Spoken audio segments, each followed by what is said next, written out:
बेटे, मुझे लगता है कि अब शायद मेरी उम्र पूरी हो गई। कैसी बात करते हो पापा, आपने इतनी सारी मुश्किलों से पार पाई है, कभी हिम्मत नहीं हारी, फिर आज क्यों मन छोटा करते हो? मैंने अपनी चिंता छुपाते हुए पापा से कहा। कुछ दिनों से पापा के लेफ्ट हाथ पैर सुन्न हुए जा रहे थे, पैर में से चप्पल निकल जाती थी, उन्हें पता नहीं चलता था और उंगलियां भी ठीक से किसी चीज को पकड़ नहीं पा रही थी। कल मैं उन्हें न्यूरोलॉजिस्ट के लेकर गया तो उसने कहा कि ऐसे सिम्टम्स आना नॉर्मल नहीं है, इसलिए आज उन्हें एमआरआई के लिए लेकर जा रहा था। शाम को एमआरआई की रिपोर्ट देखते हुए जो भाव डॉक्टर के चेहरे पर आ रहे थे वो मेरी चिंता बढ़ा रहे थे। हाँ तो सर देखिए, डॉक्टर को शब्द ढूंढने में वक्त लग रहा था। इनके सर में काफी बड़ा ट्यूमर है। आपने जो 1.5 साल पहले की एमआरआई दिखाई वो बिल्कुल क्लियर है और जो लेटेस्ट है उसमें इस ट्यूमर की ग्रोथ देखते हुए लगता है कि ये कैंसरस है और कम से कम स्टेज 3 का है। सर्जरी तो करनी पड़ेगी, नहीं तो आपके पास 6 से 8 हफ्तों का ही वक्त है। और अगर सर्जरी करवा ले तो मैंने उम्मीद नहीं छोड़ी। अगर सर्जरी के बाद पूरी रेडियोथेरेपी करवाए तो लाइफ शायद 1 से 1.5 साल तक और चल जाए। डॉक्टर की इस बात ने मेरी आखिरी उम्मीद भी तोड़ दी। मेरी आंखों के सामने सारी दुनिया जैसे घूम रही थी। भारी मन से डॉक्टर के चैम्बर से बाहर आया और पापा को देखा जो कुर्सी पर सर टिकाए सो गए थे। मन कर रहा था कि फूट फूट कर रोऊं, लेकिन मेरे पास वक्त नहीं था।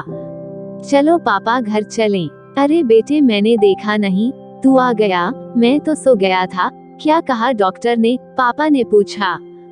कुछ नहीं पापा, सब ठीक है, सर में गांठ है, ऑपरेशन करना पड़ेगा। मैं पूरी कोशिश के बाद भी रुआंसा हो गया। तू घबरा मत बेटे, भगवान सब भला करेगा। पापा को जैसे सब पता था, लेकिन मुझे सांत्वना दे रहे थे। ऑपरेशन हुए करीब 8 महीने हो चुके थे और मेरे पापा, जो कभी रुकते नहीं थे, कभी थकते नहीं थे, अस्पताल में पड़े आंख खोलने को भी मोहताज थे।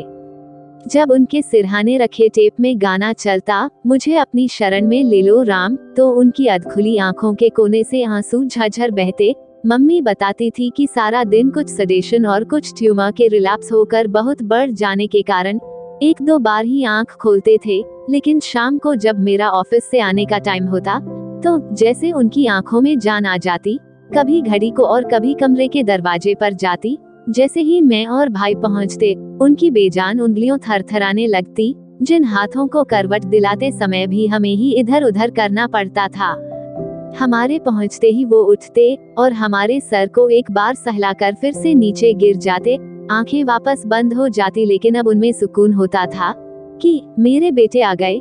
जिन हथेलियों में जीवन भर मेहनत कर करके गांठें पड़ गई, उन हथेलियों की प्यार भरी गर्मी आज तक अपने सर पर महसूस करता हूँ। उनकी स्थिति दयनीय थी और हम हमारे अपने पापा के लिए दुआ करते कि हे भगवान, और नहीं देखा जाता अब तो बुलावा भेज दे। फिर वो दिन आया जब हमारी छतरी, जो जीवन भर हमें धूप छांव से बचाती रही, उड़ गई। एक पल में एहसास हुआ कि हमने क्या खो दिया। जिनके लिए हम रोज जाने की दुआ मांगते थे, वो हमें अनाथ कर गए। लग रहा था कि जैसे हमारा घर बिना छत का हो गया। साल हो गए हैं, हर रोज उन्हें ढूंढता हूँ, उगते सूरज में भी और ढलती रात में भी, लेकिन शायद आसमान तक जाने वाले आसमान बन जाते हैं नीले, असीम, निर्बाध। उनके प्यार का एहसास लेने के लिए बारिश में दोनों हाथ खोलकर भीगना पड़ता है। उनकी गोद में सर रखने के लिए गुनगुनी धूप में आंखें मूंद कर सो जाना पड़ता है। और अगर उन हाथों पर अपने गालों को रख कर चूमना हो तो क्या करूं? कहीं दूर पहाड़ों पर जाकर अकेले में कलेजा फाड़ के जोर जोर से चिल्लाऊं, पापा पापा पापा। आपको याद ना करूं, ऐसा कोई पल नहीं। आज तो है मेरा, पर आपके बिना मेरा कोई कल नहीं। माता पिता का सदैव ख्याल रखें, उन्हें समय दें। हर रोज एक नई कहानी देखने के लिए चैनल को सब्सक्राइब करें और बेल आइकन दबाना ना भूलें।